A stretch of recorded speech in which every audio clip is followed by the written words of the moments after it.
ringside. I don't even think you're the best fighter in Florida, and I'm out to prove that. Okay. How much do I have to go through? Who do I have to beat in order for me to get my opportunity at history? All right. Where's the contract, Roy? I'm ready. Maybe that's because they're both from Florida and they've known each other since they were amateurs. That's probably part of it. Tarver just has a way of grinding him at every press conference, at every encounter. Hey, could you beat the guy? Did you beat the damn guy? I lost. Did so you beat what? the guy? But did I knock him out the second time? But you around? lost, right? Did you knock him out? But did you lose? Did you knock him out? Did you lose to him? Did you knock him out? That's my question. Did I lose to you? Did you lose to him? Have I lost to you yet? Did you lose to him? That's the question. I want my shot, Roy. Stop running. What do I have to do? Come piss on your lawn in Pensacola to get your attention? You done beat a 226-pound man. And I'm still not convinced. You know what I'm saying? And I'm still not impressed. Until you beat me, hey, I won't be impressed, Roy Jones. Hey, so get on your job, sign the contract. Because I'm about to get mad. Get mad then, son. Y'all better get that microphone. And even in the fight itself, he grounded pretty good for much of the fight. So I know that Jones is bothered by Tarver, and he was very frustrated the way the first fight went, the way it unfolded, and the fact that he couldn't overwhelm him in the way he wanted to. So I think that Tarver, going into the second fight, he'll be talking twice as much trash, and he'll be saying how, look, a lot of people think I won the fight, and I know I won the fight. So Jones is going to have to answer that too. And another thing is that Roy Jones knows I won that fight. Because if he didn't, we wouldn't be sitting here right now. I have no pressure on me. I have nothing to prove. I proved it on November 8th. I talked the talk and I walked the walk. Whatever happens on May 15th, it just wasn't good enough. But they're going to give him a lot of respect for having the courage to step back in the ring with me, knowing that it almost cost him his legacy. Admitted where the boxing world got doomed. The whole damn arena was born when it gave the titles to you. It didn't go unnoticed that a major injustice was done. Antonio Tarver is a young lion ready to roar. I'm threatening this guy's throne. To the WBC, we'd like to thank you for the second shot, because this time Tarver gonna knock it. It's personal because you know what? I mean, this man is in my way, and I have my own family, I have my own agenda, I have my own dreams and goals. He's in my way, so he has to move. I have to move him. It's personal in the sense that they took my championships. It's personal in the sense that in order, I would never get the respect that I deserve until I defeat the man. So, I'm not here to pay homage to Roy Jones Jr. That's not me. I am a champion, and the guy's in my way, so he must go. And it's unfortunate, but he must go. This is the changing of the guard. May 15th will be a new era in boxing. It's my time, and I refuse to be denied. This punch is bang like a stick of C4 with that straight left lane. You gon' know you been hit by the magic bag. Because now I don't trust the judges. I feel that now when I hurt him, I gotta finish him. And you're going to see a desperate fighter. You're going to see me fight desperate for 12 rounds. I'm going to be all over Roy Jones, and that kitchen's going to get hot early, and it's going to stay hot. I'm not going to let up. I'm in condition, I'm in shape to go to full 12 rounds. I just hope Roy Jones is. Tale of the tape now for Roy Jones and Antonio Tarver the second time around. They've known each other since they were boys. They fought at 13. They're both 35 now. Tarver with the 3-inch height advantage, half-inch arm length advantage measured from the armpit to the end of the fist. The height and reach were factors in the first fight in Tarver's favor. Weigh-in, Jones 1 pound under this time at 174. Tarver right on the limit at 175. Antonio, naturally the bigger man, has gone up to 187 overnight. Roy Jones at 180. CompuBox numbers coming off that first fight, Larry. Well, what they tell you here is that Tarver landed a few more punches in the fight, threw quite a few more. The interesting statistic coming up are the power punches. Here Jones had an advantage, but what that number tells me is there are power punches and power punches. Jones really never landed a big solid punch on Tarver. Tarver raked Jones a number of times. Rules of the bout with our unofficial ringside scorer, Harold Letterman. The Roy Jones Jr. Antonio Tarver fight is scheduled for 12 rounds using the unified rules of the Association of Boxing Commissions. There is no 3 knockdown rule. Only the referee can stop the fight. In case a cut is caused by an accidental headbutt, we go to the scorecards if the 4 rounds have been completed, and you cannot be saved by the bell at any round, including the 12th and final round. Jim. A smiling Antonio Tarver. Back in the spotlight again, and he loves it. I If this was a debating contest, there's no doubt that Tarver would be the favorite. He's coming out of his dressing room talking. And really, he's very sophisticated and glib talker, maybe the best since Muhammad Ali. Before the first fight, he was jabbing at Jones as a country bumpkin, said his cows and pigs, his chickens and pigs were having nervous breakdowns in anticipation of the fight. For this one, he says that Roy has 100 copies of his fight with John Ruiz, but he can't find one of his fight with Tarver, and that his grandchildren will have to go through Google to find any trace of that fight because Roy doesn't want anybody to see it. On the other hand, Tarver has said that it was watching Roy Jones in the 1988 Olympics at Seoul, Korea, which inspired him to resume an amateur boxing career that he had left behind and prompted him ultimately to get to the point where he is now. And he was an outstanding amateur just as Roy Jones was. He lost to Vasily Zhirov in the 96 Olympics. He's only had 22 fights or so as a professional. So even though he's 35, he's a young 35. And of course, as you surely know from watching the first fight, a southpaw. Jones is not unaccustomed to fighting southpaws. At one point, he fought a long string of substandard, ill-equipped southpaws in easily defending his light heavyweight championship. But this guy's different than any of the other southpaws that Jones has been in with because he's much more aggressive and a much bigger hitter. When he lost to Harding, he had a broken jaw and fought all the way through the fight anyway. And then he took the rematch when he was ranked #1 and jeopardized that mandatory position to prove that he was worthy of a title shot. And did he prove it? He knocked Harding out.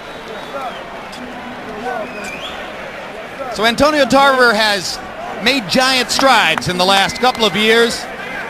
And tonight he tries to take that last stride to the top of the mountain that he believes he actually took last November. Here comes Jones.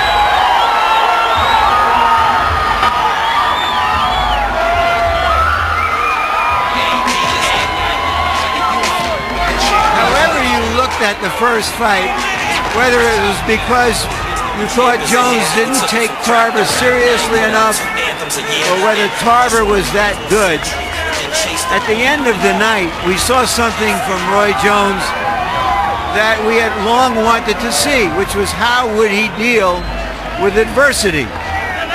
He was seriously threatened with a defeat in that fight, and he showed us his championship quality in the late rounds, despite his deep fatigue. And having won a fight for the first time with his mind and his heart instead of with his body, Jones found that he became more popular. And having shown vulnerability, he suddenly had a connection to the audience, which might never have existed before. When he beat John Ruiz, he was the first former middleweight champion to win a heavyweight title in many decades. The one loss on his record when he hit Montel Griffin twice, when Griffin was already down on the canvas in the 9th round in Atlantic City, and then months later he blew Griffin out with that memorable first round knockout. So now they are both situated in the ring, and even though it's crowded up there, we're ready to throw it to Michael Buffer for the official introductions. Ladies and gentlemen, from the Mandalay Bay Resort Casino of Las Vegas, Don King Productions is proud to present 12 rounds of boxing for the light heavyweight championship of the world. Brought to you in association with the Mandalay Bay and sponsored by CM Exchange. This contest is sanctioned by the Nevada State Athletic Commission, Chairman John Bailey, Executive Director Mark Rappner, and the World Boxing Council, President Jose Suleiman. The 3 judges at ringside scoring this bout will be Dwayne Ford, Dave Moretti, and Jerry Roth. And when the bell rings, your referee in charge of the action, Jay Nady. And now, from the Mandalay Bay Resort Casino of Las Vegas, Nevada, for the thousands in attendance and the millions watching around the world, ladies and gentlemen, let's get ready to rumble!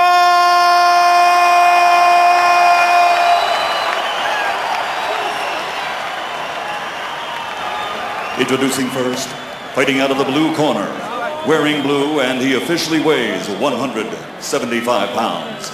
In his professional career, he has 21 victories, including 17 knockouts, with only 2 defeats. He comes to this ring tonight looking for revenge and redemption, to prove to the world that he is not just one of the 2 best, but that he is the very best light heavyweight in the world today. From Orlando, Florida, the #1 ranked contender and former light heavyweight champion of the world, Antonio Magic Man Tarver.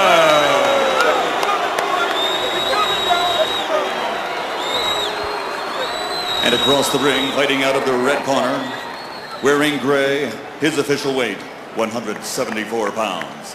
In 1998, he was voted that Olympics' most outstanding boxer, and now, as a professional, his record stands at 49 victories, including 38 knockouts, with only 1 defeat, which was disqualification and reversed by a first-round KO in rematch. He is universally recognized as, pound for pound, the greatest fighter over the past decade.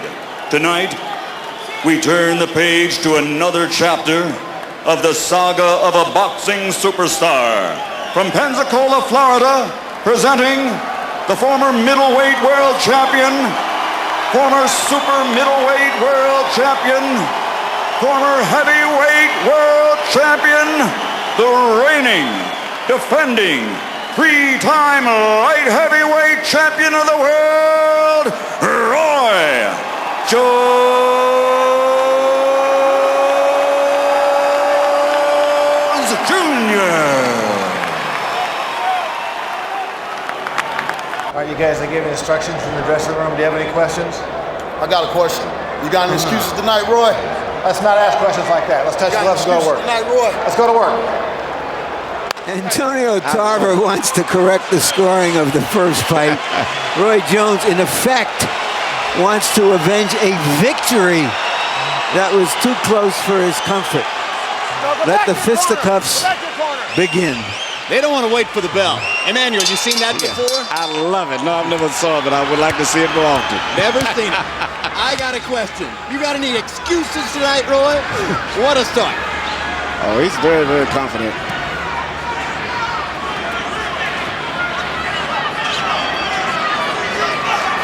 One thing Jones told us in a meeting yesterday, he said, you know, you never saw Tarver with his back to the ropes last November.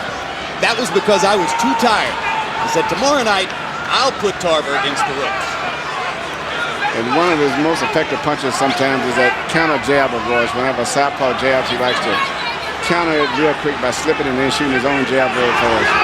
Now, they feint and face each other and feint again, and the crowd already rested, wonders what's going on. But Larry, what's really happening here is that you have 2 natural counterpunchers against each other, That's right. And Roy Jones is taking a more positive, aggressive stance, but he's not throwing any punches yet. Neither is Tarver. Neither man wants to go first. Finally, Tarver leads. After about a minute, we see a punch. Yes, both of these guys are really technical fighters anyway by nature, so this is only normal for them to fight this way. You have to remember that what made the first fight dramatic was the jeopardy that Jones was in. A lot of it was this kind of posturing and looking for position. And up until the times that Roy would actually go to the ropes, a lot of the first fight was this way, until Jones would go to the ropes and say, come on and throw your punches, Antonio. And there were boos in the house during the first fight from time to time.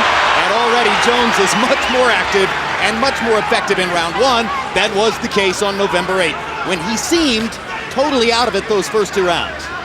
And trying to keep the fight right in the middle of the ring where he has an advantage. Straight right hand upstairs, straight right hand to the body. The straight right hand won the fight for Jones in November. because he needed to win it that way, pecking to the body over and over with the right hand. But Roy's not going to the ropes at all so far in this fight. And I don't think he's going to be on the ropes hardly at all, particularly early in the fight. If it does, it'll be late on. Well, if he has the stamina to stay on his feet and move, he'll do it. Now they're fighting in the center of the ring, and his hand speed and foot speed is being a problem for Tarver to deal with. Because at this weight, there's never been hand speed and foot speed like Roy Jones.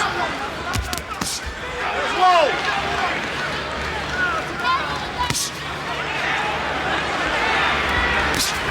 Tarver hadn't gotten off really, and Jones is landing his right hand.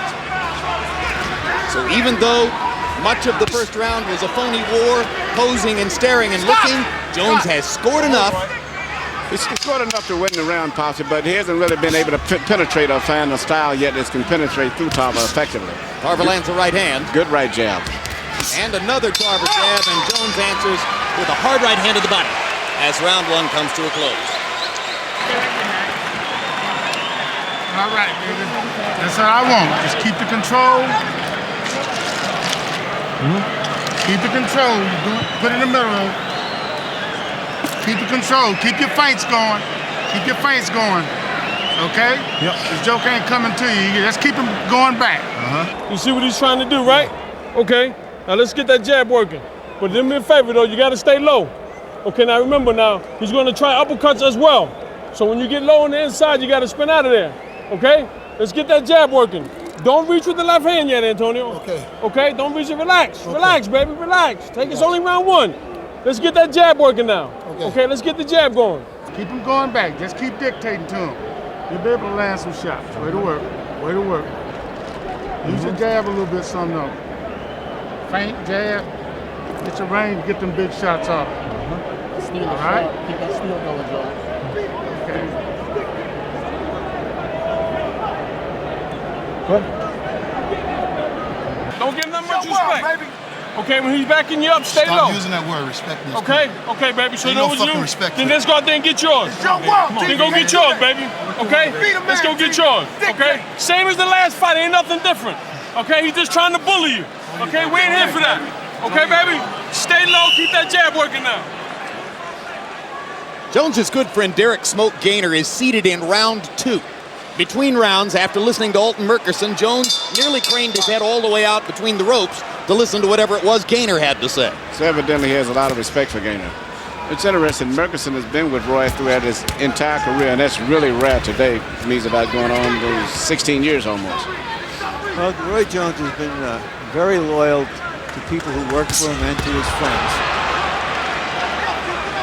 He's a good man, and he's helped a lot of boxers down there in his town. And in addition, he's one of the few guys that continually contributes a lot to helping Joe McClellan. He's been the chief benefactor to McClellan, who has been in distress ever since his 1995 fight with Nigel Benn.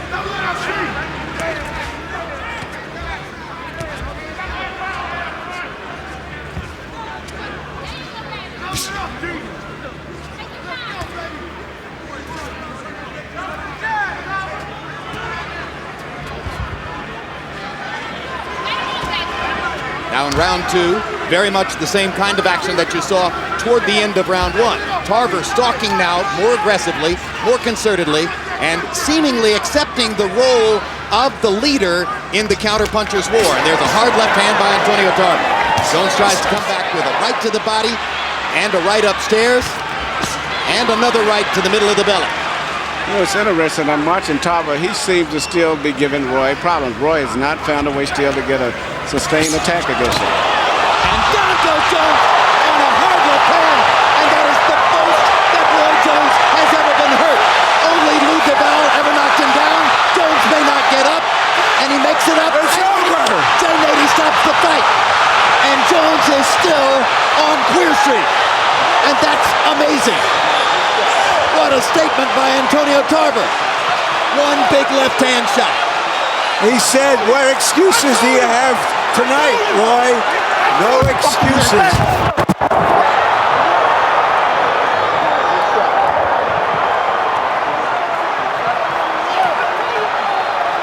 Alton Murkerson said, Roy Jones has gotten old, and you could see it because he was throwing one punch at a time, and he was measured by Tarver. And he never found a way to really get through to Tarver. And Tarver just patiently took his time and really straightened up. That is the first time in his career he's really been hurt. He's gone down before one time, but there was a perfect left hand. Roy never saw it coming. Roy is out, and Roy may be out of boxing. And that's why Tarver wanted to be the counterpuncher, because he answered Roy's right hand with a perfect left-hand shot that knocked Jones out.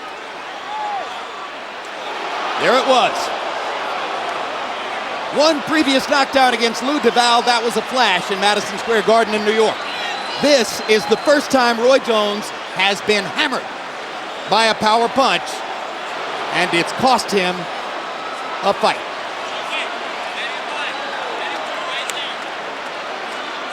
In 2 fights now, we have to say that Tarver has bested Roy Jones. Unquestionably. There's the answer.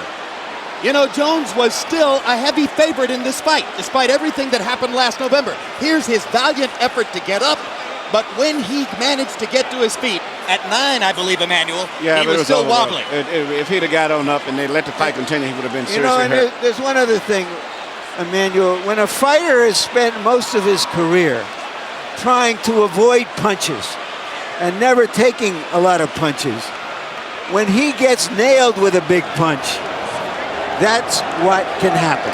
And this was very interesting. This Tarver seems to have his number, and the punch he caught him with, it was very difficult to avoid that. Tarver had just been hit himself, and he got right on top of Roy and hit him with a short punch that Roy never even saw. Right. You have to say that Antonio Tarver not only talks a good fight, he fought a good fight. Absolutely, and here's Tarver's ultimate revenge. He won't have to worry about what the judges see in the fight tonight. They can go home just as Jones can go home, because Tarver sent everybody home with that big left hand. Let's go to Michael Buffer with the particulars on the knockout.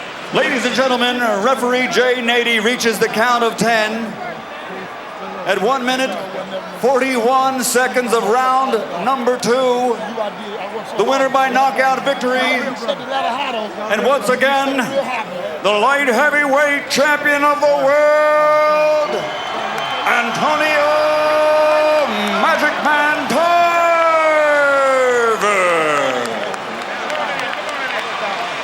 This is for the fallen soldiers, baby. I dedicated this fight to them. Bring our people home from Iraq, baby, so they can reunite with their family. As we go to Larry Merchant with Antonio Tarver. Yes. All right, thank you very much. A bit chaotic. Okay, fellas, please quiet a little bit so I can hear Antonio. Congratulations, Antonio. You said before the fight to Roy, no excuses this time. Did you see that he was vulnerable the way he was fighting you? No, the man came out strong. He tried to dictate early, but I stayed confident, I stayed composed, and I knew it was a matter of time. When God is with you, can nothing be against you, and I knew it was my time. Judge that. Well, judge that, baby. Judge that. Well, could you see that he was throwing one punch at a time? He really was trying to make you take the lead, and that he was open, or was it just a punch you threw that landed? No, it was hey, knockouts happen in boxing. I was dressed down in defense. I saw everything coming, and I knew that, when he came in and tried to get offensive, I was going to let my hands go. And I was in great shape thanks to Buddy McGirt. We worked real hard, and I never gave up on my dream. So here I am, Larry. Obviously, this big crowd and all the people out there are shocked by what happened. Even you seem a little surprised the way it ended. Larry, if you knew the steps I had to take to get here, it's just a jubilee. I'm just happy, and I just know that God lives, and can't be denied. Can't be denied. All right, let's take a look at the knockout, and you tell us what you saw and why you did what you did. Right there. He missed. Perfectly timed. We both threw at the same time. and I just turned it over shorter than he did, and it caught him right on the kisser. That was a perfect punch. Perfect punch. All right, we're going to take a look from another angle. Describe it again. Okay, right there, he's trying to bait me. He's trying to feint. I missed my jab. But right here, I'm still in position, and I beat him to the punch with a strong overhand left. That was a beautiful, beautiful executed punch. What does this night mean to you, Antonio? It means everything to me, because for so long people say I couldn't, people say I wouldn't, but I never gave up on my dream. I never gave up on myself. I knew that Antonio Tarver was the best fighter in the whole wide world. Pound for pound, baby. Pound for pound. You said you were like, the two of you were like Siamese twins who grew up together. You parted, you came back together again. How would you describe those former Siamese twins now? Well, you know what? We still stuck together, because this fight will go down in the history of boxing as an instant classic. This is Marvin Hagler Hearns all over again. And right now, it's just, I'm glad to be a part of that. Without the great Roy Jones, none of this would be possible. It takes a great fighter to beat a great fighter. And you're looking at a great fighter tonight, ladies and gentlemen. All right, let's just take one brief look into the future, Antonio. Do you want to stay as a light heavyweight? Are you open to an invitation to fight one of the hundreds of heavyweight champions out there? What do you see, or is it just too soon to even think about it? Right now, with a great victory like tonight, I'm going to bask in it, enjoy it as long as I can. But like I said, the money is 6 feet 7 inches tall. I'm willing to fight anybody. All right, well, you got laryngitis at last. At last. After talking for 6 months. I'm finally at a loss for words, man. We didn't think we'd see that in this lifetime. Thank you. Thank you. I'd like to thank Don King, the greatest promoter in the world, for believing in this fight and for believing in me. All right, thank you. Thank you, thank you, Antonio. Congratulations. One word, Don. Is Antonio Tarver a candidate to fight for one of the heavyweight titles that you promote?